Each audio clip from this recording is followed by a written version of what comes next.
Aconteceu num sábado, o tipo de dia que deveria ser cheio de bolo, música e risadas. Eu tinha passado a manhã inteira me arrumando para a festa de aniversário da esposa do meu filho. Usei o colar de pérolas que meu falecido marido me deu no nosso 25º aniversário, na esperança de me sentir próxima dele em um lugar onde muitas vezes me sentia invisível. A casa estava lotada. Risadas ecoavam pelos corredores, mas não eram do tipo que aqueciam o coração. Eram altas, forçadas, quase como um espetáculo. Entrei sorrindo, carregando o chale feito à mão que passei semanas tricotando para minha nora, mas ninguém me notou. A esposa do meu filho mal olhou para mim antes de se virar para o grupo de amigos. Ela estava sempre com frio. Mas hoje, algo estava estranho. O jeito como as pessoas me olhavam, como se eu não pertencesse àquele lugar, como se eu fosse um acidente que apareceu sem ser convidado. Encontrei meu neto Jamie perto da mesa do buffet. Seu rostinho se iluminou ao me ver. Ele correu até mim, com os braços em volta da minha cintura como sempre fazia, mas algo em seus olhos não correspondia ao sorriso. Havia medo. Medo de verdade. Ele me abraçou com um pouco de força demais. Vovó, sussurrou ele, quase inaudível por causa da música, você precisa ir embora agora mesmo. Pesquei. O quê? Ele olhou ao redor, os olhos faiscando como um pássaro preso em uma sala cheia de vidro. Por favor, disse ele, não me pergunte por quê. Vá embora agora mesmo. Olhei para ele, atordoada. Meu próprio neto, de 8 anos, tremendo, implorando para que eu fosse embora da festa de aniversário da mãe dele. Antes de começar, fique à vontade para me dizer de onde você está assistindo. E se você gostar da história, curtir e se inscrever seria muito importante. Dei um passo para trás. Algo estava errado. Terrivelmente errado. O que está acontecendo, Jamie? Perguntei novamente. Mas ele já estava se afastando de mim, voltando para a multidão como se nada tivesse acontecido. Como se não tivesse sussurrado algo que me arrepiou. Fiquei ali, paralisada. Então fiz algo que nunca pensei que faria. Fui embora. Saí daquela festa sem me despedir, sem entregar o chale, sem abraçar meu filho. Voltei para o meu carro em silêncio, com o coração batendo forte. 10 minutos depois, ao entrar na rodovia, vi 3 carros de polícia passarem por mim, com as sirenes ligadas e as luzes piscando, indo na direção da casa que eu tinha acabado de deixar. Foi então que soube que algo horrível tinha acabado de acontecer. Mas eu não estava lá porque estava ouvindo. E quando parei no posto de gasolina para firmar as mãos, meu celular vibrou. Era uma mensagem do Jamie. Apenas 3 palavras: não volte. Meu coração parou. O que ele tinha visto? O que ele sabia? E do que eu fui salva? Porque algo me dizia que aquilo não tinha acabado. Nem perto. A viagem para casa foi silenciosa. Silenciosa demais. Até o rádio se recusava a quebrar o silêncio, oferecendo apenas estática e vozes entrecortadas entre os canais. Minhas mãos tremiam o tempo todo. Eu ficava olhando para o retrovisor como se algo ou alguém estivesse me seguindo. Mas a estrada permanecia vazia, assim como meus pensamentos, vazia e assustada. A mensagem de Jamie não parava de piscar na minha mente: não volte. Estacionei o carro na entrada da garagem e fiquei ali sentado por um momento, com o motor ainda ligado. O colar de pérolas em volta do meu pescoço parecia mais pesado do que deveria. Seria medo, culpa ou algo mais profundo que eu não conseguia nomear? Finalmente desliguei a ignição e entrei. Minha casa me recebeu com seu aroma familiar, lavanda e madeira velha. Mas eu não me sentia seguro. Ainda não. Coloquei meu celular na mesa, olhando para a tela, esperando outra mensagem de Jamie. Qualquer coisa, uma explicação, um retorno, mas nunca chegou. Em vez disso, o silêncio foi quebrado por uma batida na minha porta. Eu congelei. Era cedo demais para visitas, repentino demais. Olhei pelo olho mágico. Era meu vizinho, o Sr. Harold. Ele tinha uns 70 anos, sempre vestido como se fosse à igreja, mesmo que fosse só para regar o jardim. Abri a porta. Boa noite, Nora, disse ele, em voz baixa. Você está bem? Assenti lentamente. Por que pergunta? Ele olhou em volta como se alguém estivesse observando e se inclinou. 3 carros de polícia acabaram de passar pelo nosso quarteirão, com as luzes acesas, indo em direção à casa do seu filho. A vizinhança inteira já está falando. Eu sabia que você ia para lá hoje. Engoli em seco. Saí cedo, eu disse. As sobrancelhas do Sr. Harold se ergueram. Talvez tenha sido inteligente. Ele olhou por cima do ombro novamente, assentiu e voltou para casa sem dizer mais nada. Não precisava dizer mais nada. Fechei a porta e a tranquei 2 vezes. Sentei-me no sofá e fiquei olhando para a parede. O que aconteceu naquela festa? Jamie sabia de algo. Algo obscuro, e me mandou embora. Uma criança de 8 anos. Como ele. A campainha tocou novamente. Quase morri de susto. Desta vez era a polícia. 2 policiais, um homem e uma mulher, rostos calmos, uniformes impecáveis. Senhora Nora Bell? Sim. Estamos apenas fazendo o check-in. Houve um incidente na residência do seu filho hoje mais cedo. Soubemos que você estava presente. Assenti. Eu estava lá, mas saí uns 30 minutos antes do que quer que tenha acontecido. Eles se entreolharam. Você se importa de nos dizer por que foi embora? Hesitei. Devo mencionar Jamie? Ele, meu neto, me pediu para ir embora, disse cuidadosamente. Ele disse por quê? Balancei a cabeça. Só disse que eu tinha que ir embora. Ele pareceu assustado. Eu escutei. O policial rabiscou algo em seu bloco de notas. E você não teve mais notícias desde então? Fiz uma pausa. Ele me mandou uma mensagem, disse para não voltar. Isso fez com que ambos ficassem imóveis. A policial se inclinou ligeiramente para a frente. Podemos ver a mensagem? Mostrei meu celular. Eles ficaram olhando para ele por um longo tempo. Então o policial disse: Senhora, a senhora teve muita sorte. Pesquei. Por quê? Houve uma altercação na festa. Algo planejado.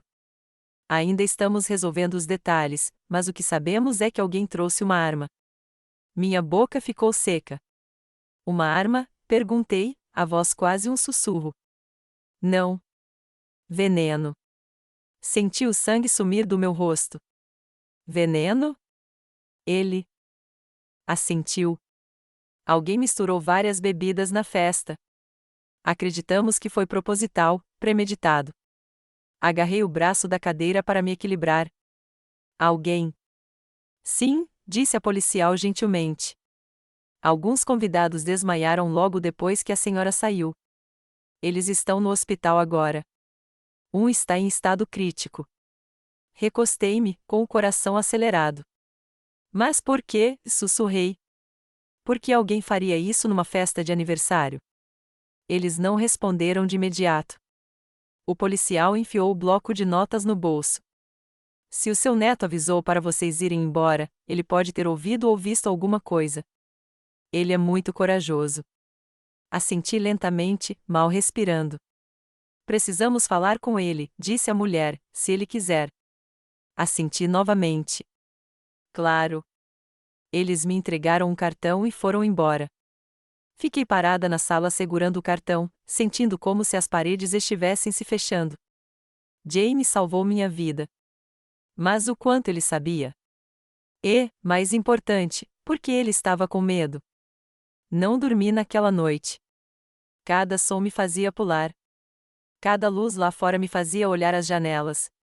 Fiquei revivendo o momento em que Jamie olhou para mim com aqueles olhos apavorados. Algo me dizia que não se tratava apenas de uma pessoa má fazendo algo horrível. Era algo maior. Eu podia sentir. Na manhã seguinte, tentei ligar para o meu filho. Ninguém atendeu. Liguei novamente. Nada. Depois, liguei para a escola do Jamie. Deixei recado para a professora dele. Ao meio-dia, eu ainda não tinha recebido resposta. Então, dirigi até a escola. O estacionamento estava lotado, como sempre. Pais deixando e pegando crianças, crianças correndo, gritando e rindo. Mas o Jamie não estava entre elas. Fui direto para a recepção. Oi, eu sou a Nora Bell. Preciso saber se meu neto Jamie Mitchell está aqui hoje. A secretária verificou a lista e franziu a testa. Ele está ausente. Meu coração apertou. Está tudo bem? Perguntei. Ela hesitou. Não podemos dar dados pessoais, senhora, mas talvez seja melhor ligar para os pais dele. Eu já tinha. Nenhuma resposta. Voltei para o meu carro, tentando não entrar em pânico. Então meu telefone vibrou. Uma nova mensagem. Número desconhecido. Ele sabe. Mantenha-o quieto ou você vai se arrepender. Meu sangue congelou. Quem mandou isso? E o que Jamie sabia? Dirigi direto para a delegacia, mas no meio do caminho percebi que estava sendo seguido. Uma SUV preta, sem placa, e eles não estavam apenas me seguindo. Estavam se aproximando. Apertei o volante com mais força, o coração disparado. Virei à esquerda. Eles também. Virei à direita. Eles também. Não era coincidência. Pisei fundo no acelerador. E foi então que vi um semáforo à frente, começando a ficar vermelho. Pisei no freio, os pneus cantando. O SUV não parou. Continuou vindo direto na minha direção. O SUV preto não estava mais apenas me seguindo. Estava vindo em minha direção, direto, rápido, sem intenção de parar. Naquela fração de segundo antes do impacto, o tempo desacelerou. Vi meu reflexo no retrovisor, olhos arregalados, medo enrugado e um coração gritando mais alto que meus pensamentos. Girei o volante para a direita. Meu carro saiu da estrada, os pneus quicando no meio-fio e na calçada. Um guincho rasgou o ar atrás de mim quando o SUV passou a centímetros de mim e desviou. Não parou. Não bateu. Apenas acelerou. Sumiu. Fiquei imóvel no banco do motorista, com a respiração ofegante e curta. O carro estava inclinado desajeitadamente na beira de um pequeno canteiro de flores em frente a uma farmácia. Minhas mãos agarravam o volante como se fosse meu único elo com a realidade. Então ouvi a porta da farmácia se abrir. A senhora está bem? Chamou um homem. Pisquei. Ele devia ter uns 50 anos, usava um avental e um crachá. Acho que sim, respondi, com a voz trêmula. Alguém tentou me bater. A senhora pegou a placa? Não, sussurrei. Não tinha nenhuma. Seu rosto ficou rígido. Entre. Deixe-me chamar a polícia. Assenti, entorpecida, e saí cambaleando do carro. Minhas pernas pareciam papel, minha mente fervilhava com uma única pergunta: quem estava tentando me matar? Lá dentro, sentei-me em uma cadeira perto do balcão enquanto o farmacêutico fazia a ligação. 10 minutos depois, 2 policiais diferentes chegaram. Contei tudo de novo, mas desta vez acrescentei a mensagem que recebi: ele sabe. Mantenha-o quieto ou você vai se arrepender. Eles anotaram. Disseram que fariam um boletim de ocorrência. Prometeram aumentar a patrulha em volta da minha casa. Mas eu podia ver nos olhos deles. Estavam preocupados, não só comigo, mas também com o Jamie. Pediram o número que enviou a mensagem. Dei. Já estava desligado. Perguntei novamente se tinham alguma novidade sobre o envenenamento da festa. Eles trocaram olhares. Não podemos divulgar muita informação ainda, Sra. Bell, disse um deles. Mas achamos que isso pode ser parte de algo maior. Como o quê? Uma rede, disse o outro baixinho. Algo organizado, e seu neto pode ter presenciado uma reunião ou conversa que não deveria. Senti frio. Ele está seguro? É disso que vamos nos certificar, disse o policial. Mas algo em mim sabia que Jamie não estava seguro. Não enquanto ele ainda estivesse sob aquele teto. Dirigi para casa com cuidado. Cada carro parecia uma ameaça. Cada sinal vermelho, uma armadilha. Quando finalmente entrei, tranquei a porta, fechei as cortinas e fiquei em silêncio. Eu também não dormi naquela noite. Fiquei com o celular na mão, esperando um sinal. Qualquer coisa. Então, às 3h42, um som, batidas na porta dos fundos. Eu congelei. 3 batidas, depois silêncio. Depois mais uma. Suave, como uma criança. Peguei o abajur da mesa e me arrastei em direção à porta. Minha respiração parecia fogo no peito. Espiei pela cortina e quase deixei o abajur cair. Jamie, sozinha, tremendo, os olhos arregalados de terror. Abri a porta com um puxão e o puxei para dentro. Meu Deus, Jamie, o que aconteceu? Ele não conseguia falar, apenas me abraçou e tremeu. Fechei a porta, tranquei-a e o levei para o sofá. Ele finalmente olhou para mim, com lágrimas escorrendo pelo rosto. Eu não conseguia mais ficar aí, vovó. Eu simplesmente não conseguia. Me conta, eu disse gentilmente. Ele hesitou e então sussurrou: papai teve uma reunião com um homem na garagem na noite anterior à festa. Prendi a respiração. Eles estavam falando em colocar alguma coisa nas bebidas.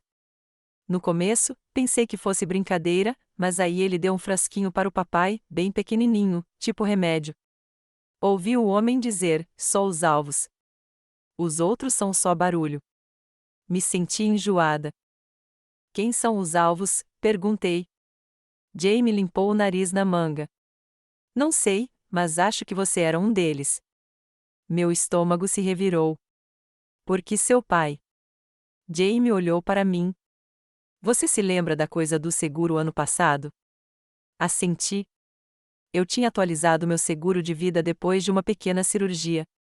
Meu filho cuidou da papelada. Jamie assentiu lentamente. Acho que ele falsificou sua assinatura. Se tornou o único beneficiário. Meu sangue congelou. Você está me dizendo que meu próprio filho tentou? Jamie assentiu novamente. Eu não conseguia me mexer.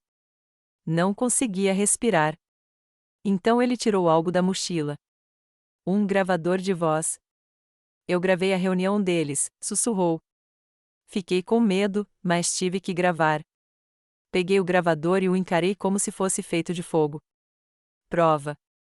Prova real, sólida. Jamie, eu disse suavemente, você salvou minha vida de novo. Mas ele não sorriu. Vovó, acho que eles sabem que eu tenho isso. Foi então que ouvi um barulho lá fora, pneus, vários carros. Os olhos de Jamie se arregalaram. Apaguei todas as luzes e espiei pela janela. Uma SUV preta e um sedã prateado. Levei Jamie para a cozinha. Lá embaixo agora. Entramos no porão. Tranquei a porta atrás de nós. Meu coração batia tão forte que a princípio não consegui ouvir os passos. Depois consegui. Dentro da casa, eles já estavam lá dentro, e nós estávamos presos. O som de passos acima de nós era suave, mas deliberado. Quem quer que tivesse entrado na minha casa não estava tropeçando. Conhecia a planta. Movia-se com propósito. Não eram ladrões. Estavam procurando por algo ou alguém. Jamie agarrou meu braço com tanta força que suas unhas cravaram na minha pele. Não vacilei. Precisava que ele se sentisse seguro, que soubesse que eu estava ali, mesmo que eu mesma não me sentisse segura. O porão estava frio e bagunçado. Móveis velhos, caixas de mudança, um ventilador quebrado que nunca jogamos fora. Agachei-me ao lado de uma estante virada e sussurrei: fique atrás de mim, aconteça o que acontecer. Ele assentiu, com os lábios trêmulos. Então nós dois congelamos quando os passos se aproximaram da porta do porão. Eles pararam. Bem acima de nós. Prendi a respiração. O ranger do assoalho se prolongou até o silêncio. Então, tepe, tepe, tepe. 3 batidas, lentas, zombeteiras. Os olhos de Jamie se encheram de terror. Ele sabia o que eu sabia. Eles não estavam ali para nos assustar. Estavam ali para terminar o que começaram. Minha mente acelerou. Eles ainda não tinham arrombado a porta do porão. Isso significava que não tinham certeza de que estávamos ali, o que nos dava uma vantagem: tempo. Coloquei a mão no fundo de um compartimento de armazenamento e peguei um telefone antigo que eu não usava há anos. Milagrosamente, ele ainda tinha um pouco de carga. Sem chip, mas conseguia se conectar ao Wi-Fi. Abri o aplicativo das câmeras de segurança que eu havia instalado 2 anos antes, depois de um susto de arrombamento. E lá estavam eles, 2 homens vestidos de preto. Um estava parado no corredor segurando um pé de cabra. O outro andava de cômodo em cômodo, procurando lentamente.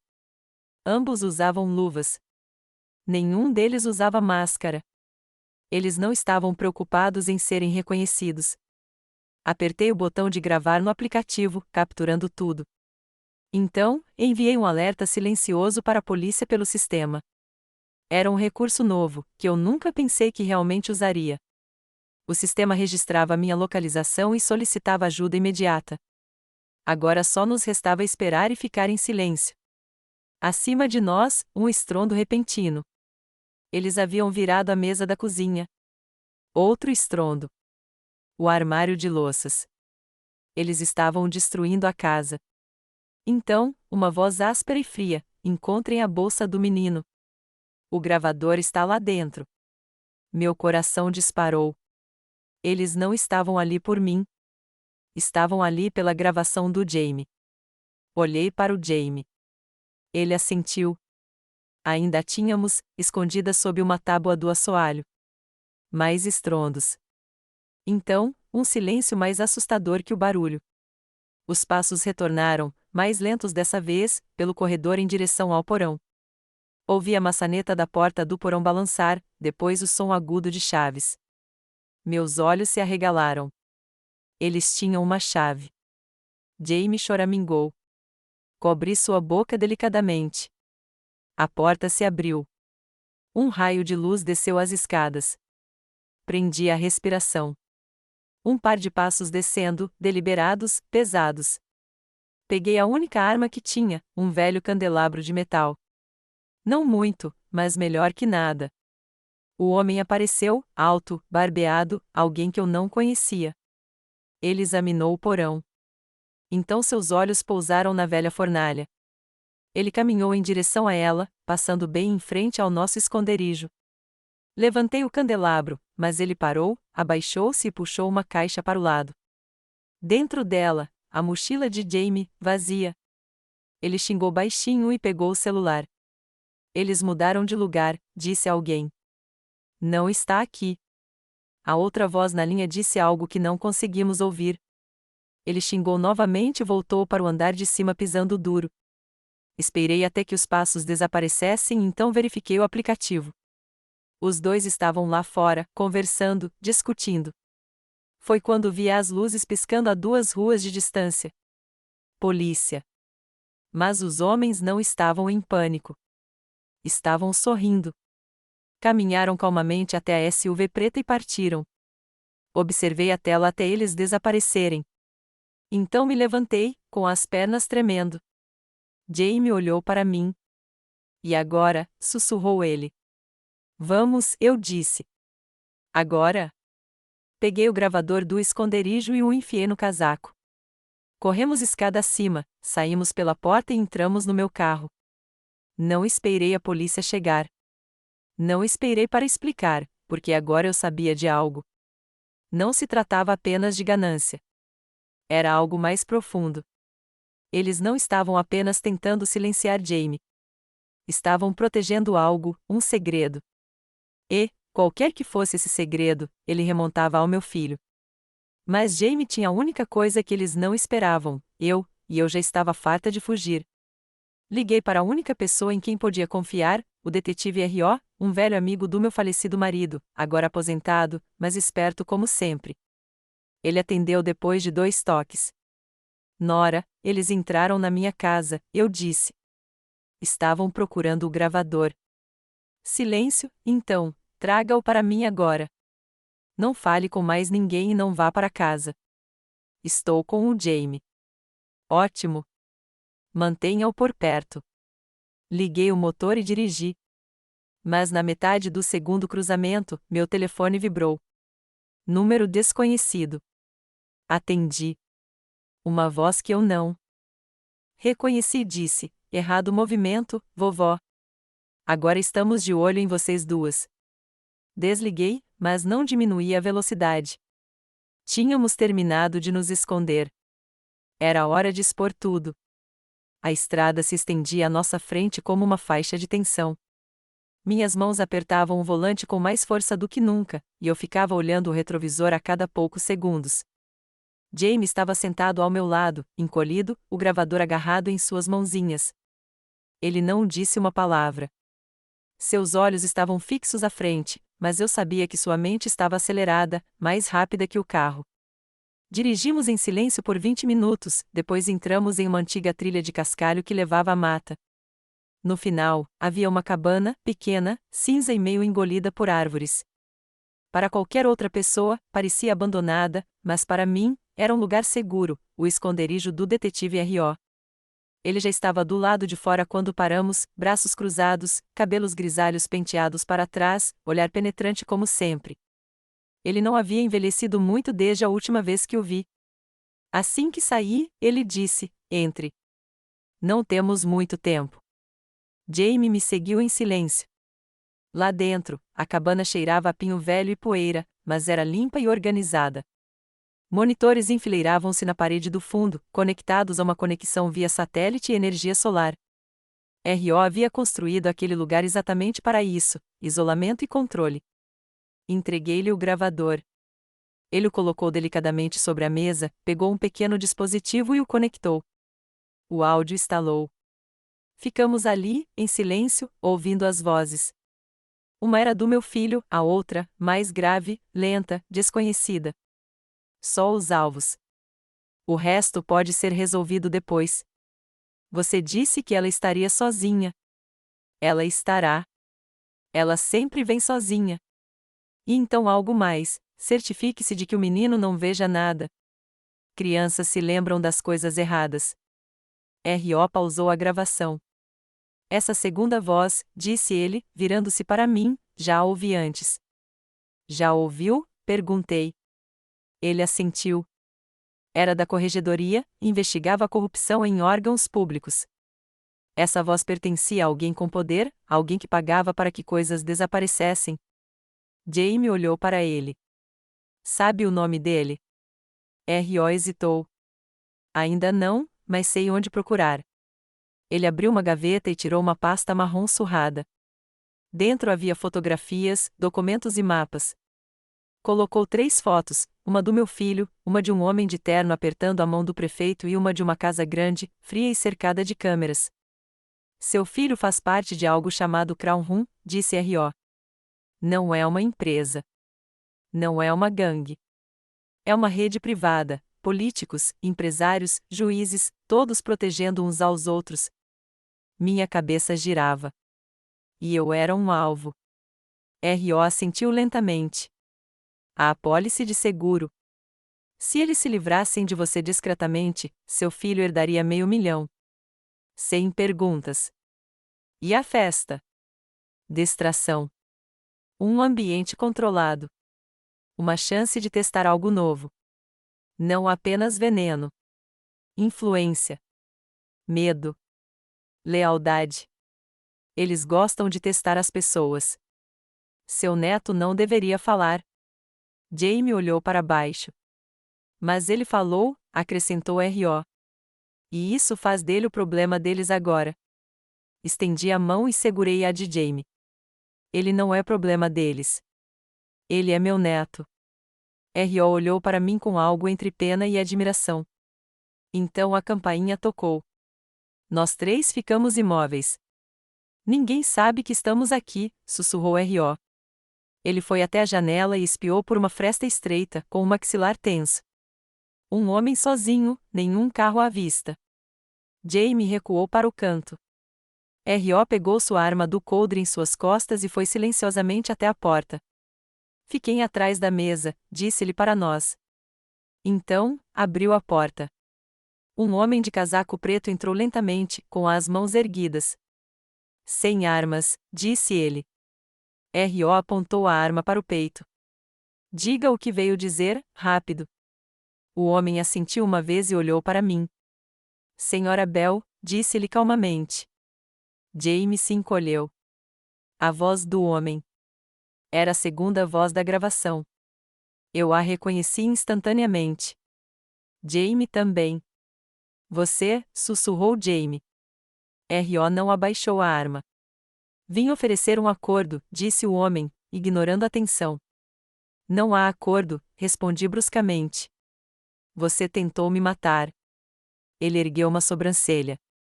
Dei ordens para não matar, para silenciar. É diferente. Para mim, não. Ele suspirou. Há coisas que você não entende. R.O. deu um passo à frente. Então explique. O homem olhou para Jamie. Aquele gravador tem mais do que você imagina. Seu filho. Ele não apenas concordou com o plano. Ele o apresentou. Ele ofereceu nomes. Ele queria que a mãe dele fosse embora. Não apenas por dinheiro, mas pelo silêncio. Senti meus joelhos fraquejarem. Por silêncio, repeti. O homem assentiu. Você sabia de algo, anos atrás, sobre o acordo que seu marido fez antes de morrer? Sobre os arquivos que seu filho destruiu. Minha boca ficou seca. Memórias me vieram à mente, as noites sem dormir do meu marido, a maleta que ele trancou, o dia em que ela desapareceu. Você está mentindo, eu disse. Não estou, ele respondeu calmamente. E esses arquivos, se reaparecerem, muita gente cai. Não só o seu filho. R.O. interrompeu. Então, você está aqui para calá-la com ameaças. Não, disse o homem, estou aqui para oferecer proteção ao menino. Se você entregar o gravador e tudo o que sabe, Jamie sai ileso e você desaparece em silêncio. Eu ri, amargurada e arrasada. Você espera que eu confie em você? Não, disse ele, virando-se para a porta. Mas espero que você ame seu neto o suficiente para considerar isso. E então ele saiu, sem mais nem menos. R.O. trancou a porta atrás de si e se virou para nós. Eles voltarão com força na próxima vez. Sentei-me, com o coração disparado. Jamie sussurrou, o que fazemos agora? Olhei para ele e disse, não nos escondemos. R.O. assentiu. Então é hora de visitarmos o último lugar onde seu marido guardou arquivos. Pesquei. O quê? Ele abriu a pasta e mostrou uma foto. Era antiga, borrada, mas reconheci a casa. Era a cabana no lago onde meu marido costumava pescar. Fazia anos que não íamos lá. R.O. pegou o casaco. É lá que estão as verdadeiras evidências. Jamie se levantou. Eu me levantei. Mas antes que pudéssemos nos mover, um estrondo estilhaçou a janela traseira. Vidros se espalharam pelo chão. Uma granada de luz rolou para dentro do quarto, sibilando. R.O. gritou, abaixem-se. Então tudo ficou branco. A granada de luz explodiu com uma luz ofuscante e um estrondo ensurdecedor. Caí no chão, protegendo Jamie com meu corpo. Eu podia sentir seu coração martelando contra o meu. Meus ouvidos zumbiam. Minha visão turva. A cabana tremeu com botas pisando em vidro quebrado. Fiquei abaixados, R.O. gritou de algum lugar do outro lado da sala. Tiros. 2 tiros, talvez 3. Um corpo se chocou contra a parede, depois silêncio, depois passos novamente. Mais perto, mais pesados. Agarrei Jamie com mais força, sussurrando, não se mexa. Não respire. Mas ele já estava chorando, lágrimas silenciosas encharcando minha manga. Uma figura surgiu através da fumaça. Era ele, o homem de casaco preto. Só que agora sua calma havia desaparecido. Seus olhos estavam selvagens, desesperados. Ele olhou diretamente para mim, depois para Jamie. Eu não queria isso, rosnou. Mas você não quis ouvir. Então R.O. veio por trás, batendo a coronha da arma na cabeça do homem. O homem caiu com força. Desmaiado, pisquei, com o coração disparado. Vamos, disse R.O., agarrando Jamie. Estamos sem tempo. Corremos pela fumaça, pela porta dos fundos, por entre as árvores. Meus pulmões queimavam, mas não parei. Chegamos ao velho jipe de R.O., aninhado entre 2 carvalhos. Ele ligou o motor e aceleramos pela trilha na floresta. Não falamos nada até chegarmos à estrada principal. E agora? Perguntei entre arquejos. Vamos para a cabana, disse R.O. Pegamos os arquivos. Acabamos com isso. Horas se passaram enquanto dirigíamos para o norte, serpenteando por antigas estradas rurais. Jamie adormeceu encostado em mim no banco de trás, seus dedinhos ainda agarrados aos meus. Ao nascer do sol, o lago surgiu à vista, ainda prateado, intocado. A cabana ficava na beirada, exatamente como eu me lembrava, madeira desgastada pelo tempo, telhas cobertas de musgo, silêncio por toda parte. R.O. saiu primeiro, examinando a área. Então, nós o seguimos. Lá dentro, a poeira cobria tudo. O cheiro de papel velho e agulhas de pinheiro enchia o ar. Seu marido era esperto, murmurou R.O. Ele sabia que esse dia poderia chegar. Começamos a procurar estantes, tábuas do assoalho, dentro de caixas de cereal velhas. Então me lembrei do tijolo solto na lareira. Ele sempre brincava com isso. Fui até lá, coloquei a mão atrás da cornija e puxei. O tijolo deslizou para fora. Atrás dele, havia uma caixa de metal. Entreguei-o ao R.O. Ele abriu. Dentro, pendrives, documentos, fotos. Os olhos do R.O. se arregalaram. Isso é tudo. Havia arquivos detalhando reuniões secretas, contas no exterior, esquemas de suborno, chantagem, dezenas de nomes, incluindo juízes, prefeitos e, sim, meu filho. Recostei-me na cadeira empoeirada. Meu filho, meu próprio sangue. Ele havia escolhido esta vida. Ele havia escolhido o poder em vez da família, a ganância em vez do amor. R.O. ligou para um contato no FBI, alguém em quem confiava, alguém que não estava vinculado a nenhum sistema. Então esperamos. Ao anoitecer, um helicóptero preto chegou logo depois do lago.